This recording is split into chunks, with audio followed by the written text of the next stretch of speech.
You're walking down the streets of New York. You are minding your own business. And suddenly you're stopped by a New York City police officer.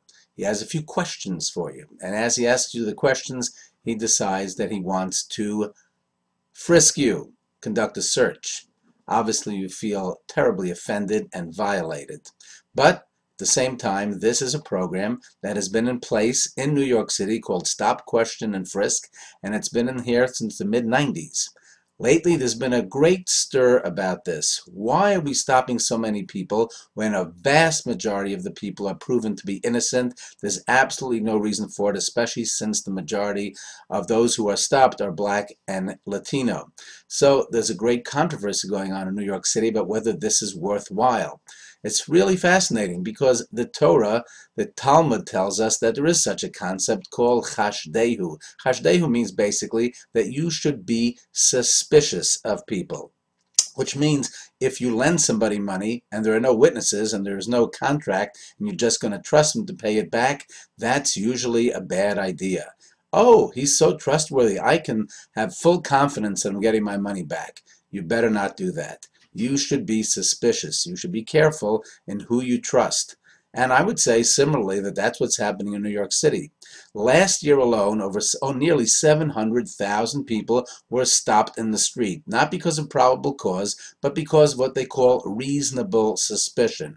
As a result of those stops, 88% of them were found to be innocent. And a lot of people say 88% are innocent. This is a violation of our civil rights. I say nonsense. 12% of them are guilty. That's good enough for me.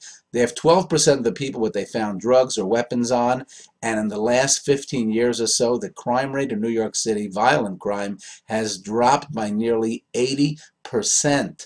It is now really the safest big city in the world, and I believe a great reason for that is the stop, question, and frisk policy.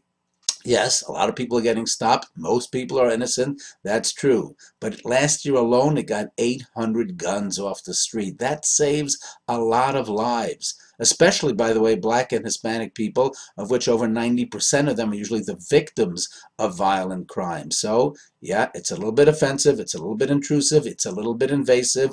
It's not pleasant. But you know what, folks? I think it works. A lot of people disagree. It's enough. We don't have to stand for this. We don't have to be searched and frisked all the time just because some people are guilty and we are not. It's an intrusion and we don't like it. I understand that. I hear it. Personally, I think it's worth it. I think the Talmud tells us, be suspicious of people. Yes, you may have had situations in your life in which you should have trusted people, and maybe you should have, maybe you shouldn't have. I'd like to hear about them, but either way, I believe that this policy is a good one and it's worthwhile. And no matter what, it is something to think about.